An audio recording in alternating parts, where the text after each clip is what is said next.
This is the Debunking Economics Podcast with Steve Keen and Phil Dobbie. The Archives. Episode 234.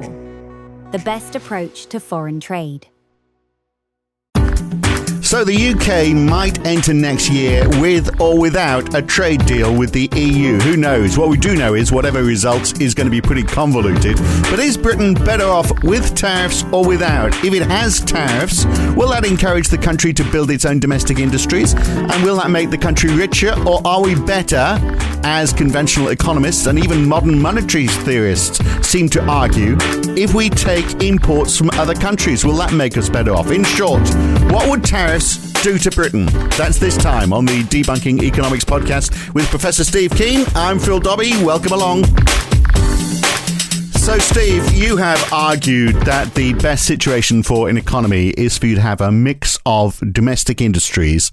So it's not a one-horse race. Your economy is dependent on a number of industries with very strong domestic demand. So those industries can be largely self-sufficient. So if that was the UK, you wouldn't care too much if there was a trade deal or not with the EU because you're going to be more self-reliant. Is that a fair summary of what your thinking is? Yeah, I mean, I'm in favour of producing as much as you can domestically within the limits of economies of scale. And all the neoclassical, or even right back to David Ricardo, the whole argument in favour of specialisation takes something which applies to individuals and then applies it to societies where it's a moribund argument. So, like, when you think about it, this is one of the reasons why neoclassical economics is so seductive to people, because when they reflect upon it in their own circumstances. And yes, for example, in my case, I'm much better off just being the talking head. I've got this bloke called Phil Dobbie who handles all the technical side of the podcast and comes up with the questions, yada, yada, yada. So the specialisation you and I do on this show is very productive for both of us. But then when you apply that to an economy, the argument is, particularly in mainstream economic theory, you should, and right from Ricardo, which is back in the classical school, you should specialise in what you're good at and let other countries do the remainder. It argues about more efficiently allocating what you have at the moment, when what really gives you growth over time is in developing new technologies and new industries. And on that approach, the results, when you go from a static, maximise the efficiency of the way we use resources we currently have, to the dynamic, how do we build more productive resources over time, the answers in the latter framework tend to be the opposite of those you get in the static framework. So, yeah, I'm definitely in favour of, in overall, if I had to see the sort of trade policy I'd like to see globally, it would be domestic industrial policies where people were trying to produce as much as is feasible domestically, given the limits that are applied by economies of scale for large scale products like obviously vehicles and computer chips. Right. So, yeah, the Ricardo approach really was taking a microeconomic approach, wasn't it, and applying it to macroeconomics. Even worse. I mean, this is something, the amusing thing is, you'd think after 200 years, the argument would have gotten more sophisticated. But what Ricardo did was imagine a world in which you could produce cloth with labour alone and wine with labour alone, because the only factor of production he considered in his example, a numerical example of Portugal specialising in wine and the UK specialising in cloth, was labour. Now, you can't make anything without machinery, period. Okay? Or grapes. So, you need a wine press. So you've got to have a wine press. You've got to have, barrels. You've got to do fermentation tanks, et cetera, et cetera. So there's a capital cost as well as a labour cost in producing anything, but all Ricardo used in the example was the labour costs. And then to answer the question about machinery, he's basically said, it's very mobile within a country, but not mobile between countries, which is exactly the direct opposite of reality. It's very easy to ship a wine press from one country to another. It's impossible to turn a wine press into a spinning jenny. So what you had was a mischaracterization of monetary capital. When Ricardo was a master of that, he was actually both a successful con man, actually, who my little cartoon points that out, con man and stockbroker, but he knew nothing about manufacturing. And yet these ideas were applied to industries where things are manufactured and you need physical capital to produce any of those goods. So you simply can't, if you try to specialize and get more efficient, you actually destroy part of your capital base, because if you're in the country that's shutting down its wine and producing just cloth, which in this crazy case is England. Let's use Portugal, which can produce both wine and cloth. So Portugal has to shut down its cloth manufacturing, but what that means is the capital that's currently devoted to that becomes obsolete. Yeah. It isn't a case it gets reallocated somewhere else. So this whole capital argument, but by the way, you said a con man and a stockbroker. I'm sure that's a bit tautological, but it is rather, yeah.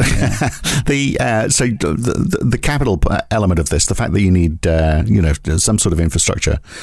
That gets back to your early point that the economies of scale obviously are key to all of this. You can't do everything in your country because there will be economies of scale for some of these things, and that's where you will need to buy in. But if I look at the richest countries for GDP per capita, Luxembourg, Singapore, Ireland, Brunei, Norway, UAE, Kuwait, and Switzerland, take out the oil-rich nations, the rest are doing well, because they've got a positive net trade position. Places like Ireland, for example, imports 90 billion euros and exports 140 billion. But obviously, that's a bit of fraud. Let's not forget Ireland's a large part of what Ireland has done is encouraging, telecommunications and computer multinationals to relocate there and pay almost zero tax. So I believe Ireland out of the equation. There's just too much fudging going on in the Irish. Okay, well, the other ones are Singapore, Switzerland, Norway. Yeah. And again, I think they've all got positive balances of trade. My point is that the richest countries are the ones that are doing a positive net trade position. But it's often because they've industrialised to have that positive net trade position. I mean, Norway's also got oil imports, so that oil exports, so that clouds it a bit. But Switzerland and Singapore, Singapore, it's got the entrepot focus. The really interesting one, as you say, is Switzerland, because that has an enormous industrial base. It's also got the finances, we've got the gnomes of Zurich issue there as well. But the countries that have been successful are the ones that have focused on building up a diversified industrial structure. On that front, I'd rather talk about places like Germany and Japan. And they, again, are running trade surpluses. In Japan more than Germany these days. But they've got there by dramatic industrialization and by having as diversified an industrial structure as they can manage, which is the exact opposite of the advice we get out of neoclassicals for free trade. So the most self-sufficient countries, you'd imagine, would be the ones that are going to have low levels of imports. So, as you might imagine, the USA does fairly well on that. So imports per capita is $7.4 thousand for the United States. For Germany, it's 14.5. So they're a lot less self-sufficient. Australia, interestingly, 8.8 thousand imports per capita. France, 9.8. Ireland, because it's only a small country, I guess, 20.3 thousand, and the UK 9.8, the same as France. So Germany actually is importing a great deal more than any of those other countries that I mentioned, even though they are an industrial nation. So they're shipping it out and shipping it in. So they're doing quite well from that, from having. And also, Japan does the same thing, because Japan has very few resources of its own. It imports the resources, industrial processes and exports processed goods back. So these are countries that are doing relatively well. Okay, Japan's going nowhere at the moment, but Germany's doing well, even though it is embarking on international trade and less self-sufficiency. But then again, if you look at the countries, I mean, have you? I should have done this before we started recording. But if you checked out the Atlas of Economic Complexity on that front for those same countries, because the determining factor that that Harvard study, and there are two universities in America that run atlases of economic complexity. The countries that do best on the trade are also the ones with the most complex industrial structures, and this is where developing new industries can come from. It's often that you have a crossover between two industries which currently aren't seen as related to each other, which give you a new product that expands your industrial base, and that's when you look at what actually genuinely empirically causes countries to have a developing economy, to have increasing complexity, increasing range of products, increasing welfare of the population, it's those ones which have a diversified industrial structure.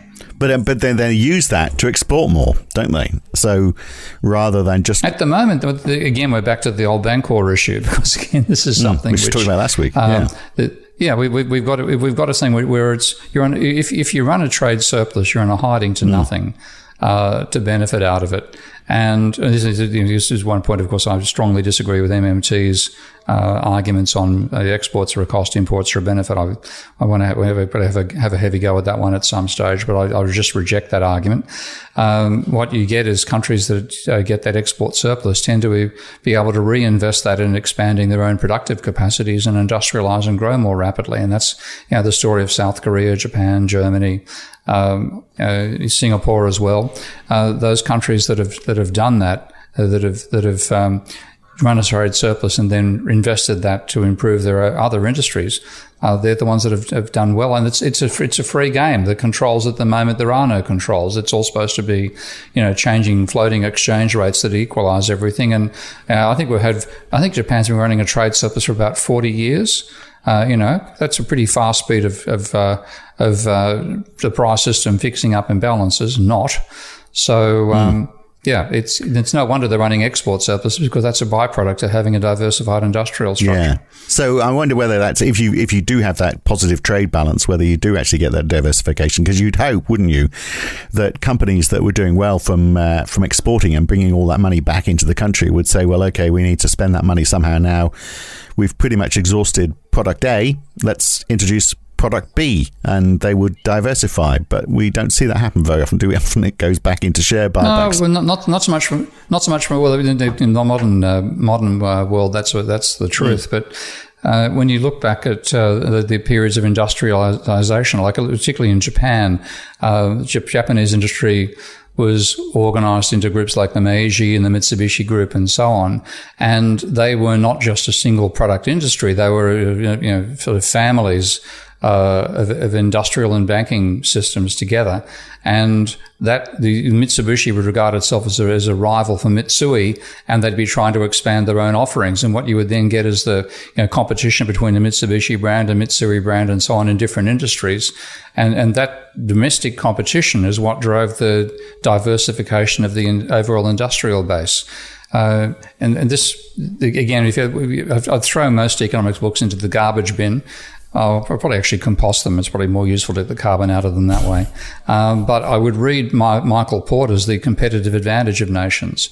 And what you find is it's often this domestic competition that leads to industrial development over time, which then means that particular small region of a country becomes the dominant global exporter of some product. And for example, high-speed cars evolved out of competition in Italy, in a competition between tractor manufacturers. So that's Lamborghini was a tractor manufacturer. So it's this domestic competition leading to rapid industrial development of the product, which then means you can have an export industry. And then to have that, you have a whole bunch of suppliers, you've got to also make sure they invest and keep up with you, and that lifts the entire region. So that's what I'd like to see as the focus of international trade. Do you think that's not happening because we haven't got that domestic competition now then? Because everyone is saying, well, okay, we can, because we have so much international trade, a company that produces product A probably will just keep on expanding, selling product A to more different parts of the world, because tariffs have come down. It's easier to do that, so they don't need to think about diversification, and they don't have to think about the domestic market quite so much. Like a huge amount of that was what happened with the industrialization of China, because American corporation, rather than thinking about themselves in the sort of collective way that the Japanese do, it's how do we screw the workers and get them on lower wages, and how we reduce our wage costs and increase profits. And when the Chinese said, can you do that by exporting your factories over here and hiring cheap Chinese labor, only the condition you've got to give half the ownership of the company to a Chinese partner within 5 years. And American capitalists willingly gave away 50% of the ownership of a company. It should let you know what the gains were in terms of how much lower they were paying the workforces than they paid domestically. So with that culture building up, we've had globalization being a way of trying to exploit wage differences rather than to lead industrial development. And it's led to the very distorted world in which we live. And we've got, supposedly, the World Trade Organization is there to ensure that everyone operates at a level playing field. So I know that, the big sticking point between Britain and the EU is how do you operate at a level playing field? And, Britain under World Trade Organization rules is going to have the same issue. In fact, look at the WTO actually rules over them more than the EU does. So you had, for example, that crazy situation where they were ruling over Airbus subsidies, and because they, so the United States could impose extra tariffs on the EU because they were subsidizing Airbus, but then also they said, well, actually, Boeing is subsidized as well, so Europe could impose extra tariffs on the United States. So you've got a body making the call here, the World Trade Organization, saying, what subsidies are allowable and which are not. So, is that an effective way to operate, or is it a more effective way? Do you actually just say, well, let's go back to, let's default to when we had a tariff? Say, what would happen if you said, right, there's going to be a tariff on everything all the way around the world, 20%. If you set up a trading bloc like the EU, you can trade within it, but getting in and out, it's going to be 20%, irrespective of what product you're talking about. Would that engender that sort of more domestic production and competition that you're talking about? I think it would take the focus away from the free trade obsession. And say, well, if you're going to grow, if you're going to develop, you've got to do it by industrial development over time, not by specializing the current resources you're using. And that's just reality. That's the way you actually achieve development over time, is by largely domestic investment, not by international trade. So it'd be preferable in that sense. And just like if you go back, 50, 60 years to when the post-war period, when Japan was industrializing, when Korea was industrializing, there weren't these controls over what they could do. And they were, incredibly successful in leveraging, first of all, low-cost wages for international competitiveness, but also pushing a dramatic level of technological innovation.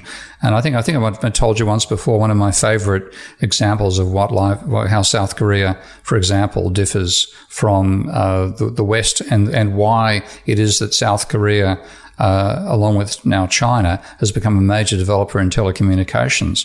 It's because the South Korean government simply mandated, when the internet became a thing, that every household in South Korea had to have a T1 internet connection, which means I got this Ethernet cable.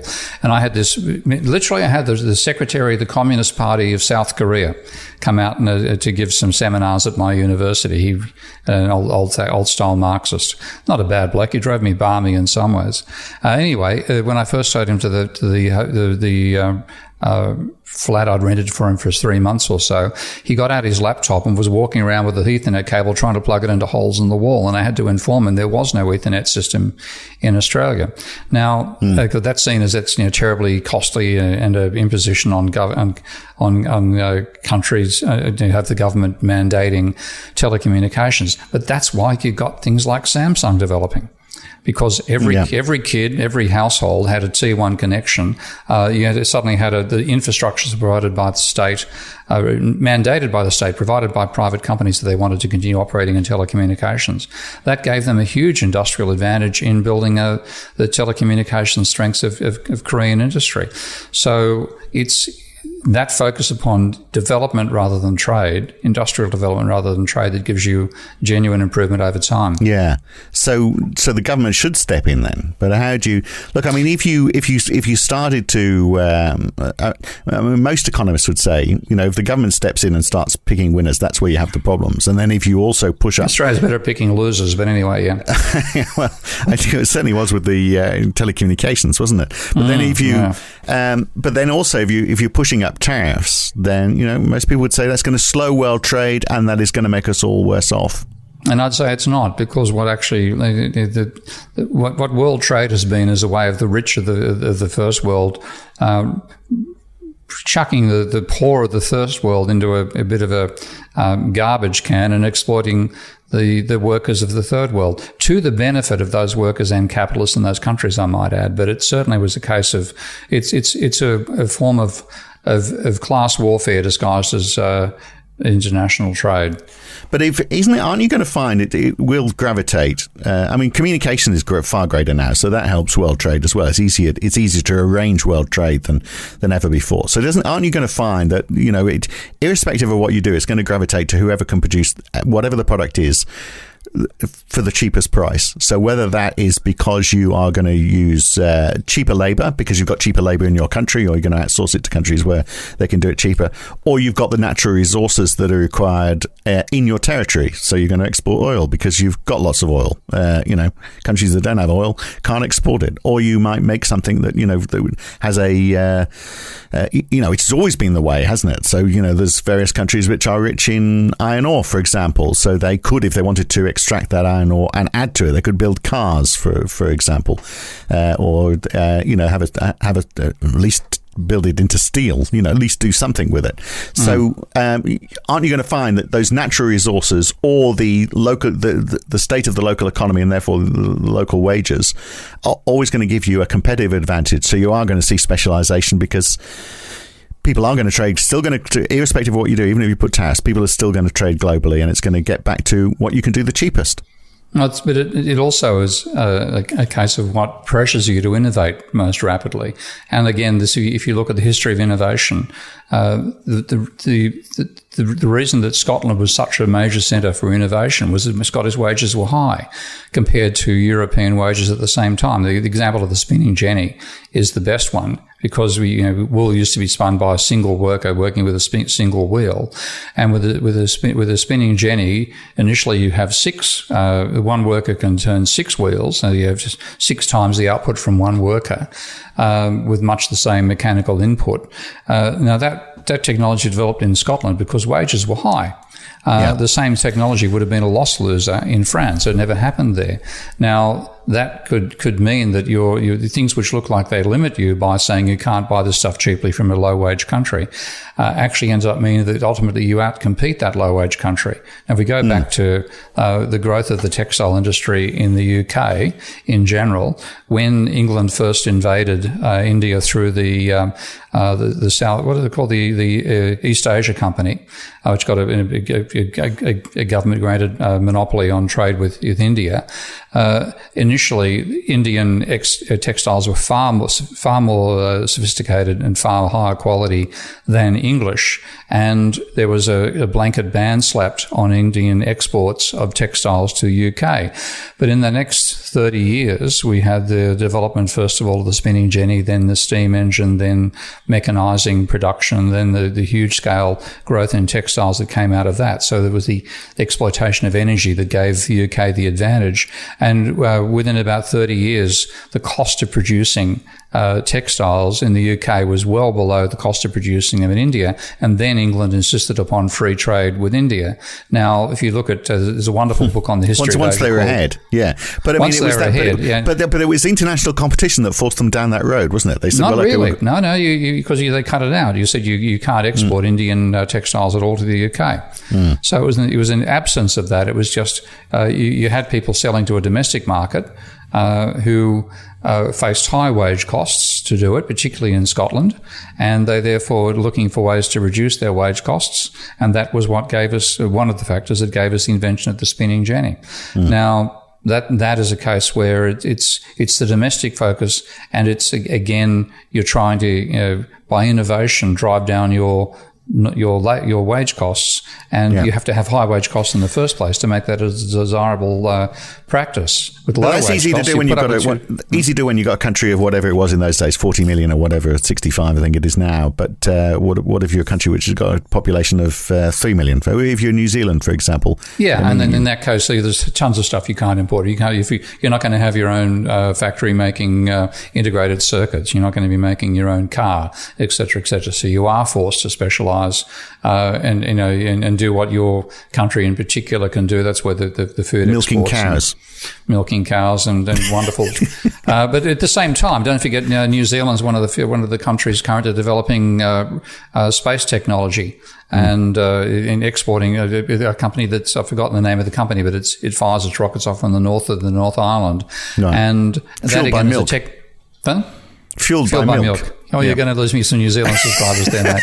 I absolutely love New Zealand. They will love it. Kiwis have got a great sense of humour. Exactly. I'd rather be a Kiwi than the bloody Australian, given the state of our... But anyway, these things can turn up anywhere. I mean, look, one of my favourite examples of innovation was an Australian company called Dobbie, based in that thriving metropolis of Gosford. Mm. Now, you want to describe Gosford to the rest of our audience here? It's a shithole. Thank you. Okay. But in Gosford, that's the best description I can think of. My mother-in-law lives there. I mean, you had one engineer, engineer called Terry Crews. G'day, Terry, if you're still around. Terry Crews, who decided that there'd been a huge leap in the quality of integrated circuits with the release of what's called the 80186 chip by Intel, and he said we can make a portable computer using the 80186. Now, it came out at the same time as the IBM PC using an 8088 chip, which, for those who don't know this, it was a chip with I think it was a 16-bit internal calculations and 8-bit external, very slow compared to the 80186, which was I think running at 8 megahertz versus 4.77 in my computer days coming out, and 16 bits internal and external. And that's the chip they based the Dolmont Magnum on. Now, that particular product was ahead of anything that I saw in the industry for another 10 years. Right. Well, how come they didn't capitalize on that then? How come they got screwed over by Australian?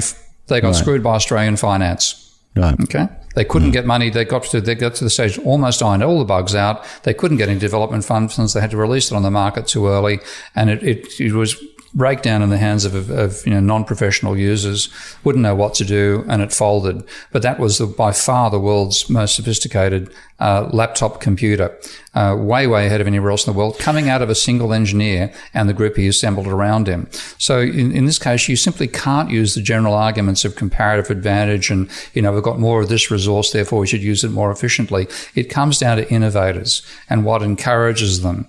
And and so, but back to the New Zealand situation, your economies of scale become an issue as well. So in the case of the Dobbie company, of course, they had to use Intel chips. But if you take a look at, say, you would have noticed the most recent Apples are getting absolute rave reviews now. Have you seen that with the new M chip for the Apple? Because they're doing it themselves now. Yeah. Yeah, but they're doing it themselves. And what are they using? They're using a company called ARM, which they purchased, which was a British company. Right. Okay, with a very small development team that went down the direction of what they call reduced instruction set chips. And those chips ultimately have now overtaken Intel, which are called complex instruction set chips. So again, it's an engineer that's your key resource. Right. But what you're also talking about, though, is capital accumulating. You've got a very big company that's buying other companies in other countries. That's not helping international trade a great deal. It's helping international trade. It's not helping domestic trade a great deal. And that was going to ask you the question: why is it that the big companies, the big tech companies in particular, but a lot of big companies are based in America? Why Apple, Facebook, Twitter? They're all in the US. A lot of it comes out again, the sheer scale of the market. I mean, if you come up with something like Facebook in Australia, well, good luck. Again, you get a few dollars out of it. Come up with Facebook in America with 20 times as many potential customers. That's where the economies of scale come in. And that's why the European Union tried to, its ambition was to be the United States of Europe, to get that economies of scale that mean they can take on large industries that they couldn't do as separate national states. So your idea that the ideal is that you have an economic complexity so that you can look after your domestic industries, except where economies of scale are required. That's what you're saying earlier on. It strikes me that those economies of scale are becoming more and more important to more and more industries. So what hope have you got? Yeah, I mean, well, that's again with you on a regional basis. So European production for European consumption, American for American, et cetera, et cetera. Because again, looking at the costs involved in international trade, in terms of having to ship stuff from one part of the planet to the other, both in terms of the monetary cost of that and the energy costs of that and the carbon dioxide costs of that are huge. And all this stuff is assumed out of existence by neoclassical theory. I mentioned the comment earlier about Ricardo having a model of international trade involving just labour. I guess another economist who's had exactly the same basis for his what he received the Nobel Prize for, Paul Krugman. Okay, so his theory of trade, and which he got the Nobel Prize in the summer of the early 2000s, I think, was a model of production involving labour alone. Now, hang on. We've had 2 centuries to get beyond the mistake that Ricardo made, and we're still making the same mistake. So, interestingly, though, as we move towards more service industry, capital is becoming less important, perhaps, isn't it? There's less and less machinery. You don't think? No, because again, all this to be the services to run, they've got to run on hardware. I mean, again. There are some industries which trade is not a possibility. You can't export haircuts. But for the vast majority of products, they're going to, even if you call them a service, they're going to need technology to have that service exercised. So, right. So all of those economies of scale are drifting towards the United States, though, aren't they? I mean, if even if you were setting up a service industry that's sitting, that requires server space, it's probably going to be on Amazon Web Services, sitting in the United States, or maybe sitting in Europe but owned by Amazon. You've got this large monopoly now for what is the sort of like the base layer for so much of industry. Then China being the rival, and the one thing China hasn't cracked yet is semiconductor. Micron scale semiconductor manufacturing for integrated circuits. They haven't managed, but I think that's one of the major things they're looking at. So you're right. We have got 3 major trading blocks that are where economies of scale are obviously very strong in their favour. America, absolutely. China as well now, and Europe trying to achieve the same thing. Yeah. So what's the UK? How does the UK become more self-sufficient then? Other than, we all agree that we're going to get our hair cut more often, and we're going to drink a lot more milk because we've got cows too. I mean, it feels like it's a lost hope. You're not going to build up a domestic base because the competition overseas is too great now because the horse has already bolted. But again, it comes down to the engineers and encouraging what they're capable of inventing. And again, what the UK has done over the period from Maggie Thatcher has gone from where manufacturing is 20% of GDP down to 10. Over the same time, Germany's gone from 20 down to 20.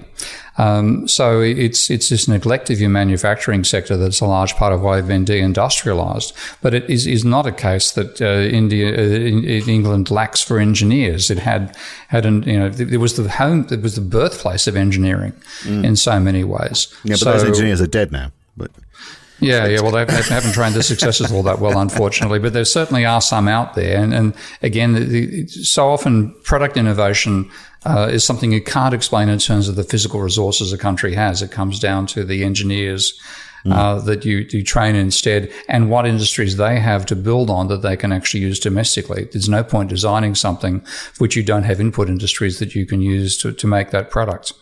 Well, innovation often comes from adversity, doesn't it? And on that basis, it's a very bright future for the UK because there's going to be a lot of that adversity, I think, over coming years. So it's innovation, and so obviously education is linked to that. And then the other aspect of it is finance, making sure that you've got ready and available finance. And we've talked about that many times. You need banks that are prepared to take risks, and they're not. Which they're not. Unless it's for buying a house. So Indeed. It once again falls to the failure in the banking sector, doesn't it? A large part of it, yeah. So have we resolved much today, apart from the fact that you need more domestic demand and more domestic creation? I'm just wondering whether that's a realistic economies of scale limitation. Yeah. All right, very good. We'll catch you again very soon. Thanks, Steve. Okay, mate. Bye. If it is all to do with economies of scale, then why would the UK not want to be part of Europe? I can ask that because Steve's gone now. He's not coming back. Well, he's coming back next week when we ask the question, can you overstimulate an economy? Some are warning that the stimulus which is being put into various global economies, if there's a bounce back in the economy next year, that stimulus could prove inflationary. We're already seeing producer prices increasing, for example. Is that an early sign? Others say, well, no, because inflation won't kick in until jobs come back, and that's going to take a while. But is there a danger that just inflation fears will cause governments to pull back on stimulus, and could that slow a recovery? Can you overstimulate an economy? We're going to squeeze that one in before Christmas next week. I'm Phil Dobbie, back with Steve Keen then. Thanks for listening. If you've enjoyed this podcast, then please share it with your friends, like it on YouTube, and subscribe to this channel.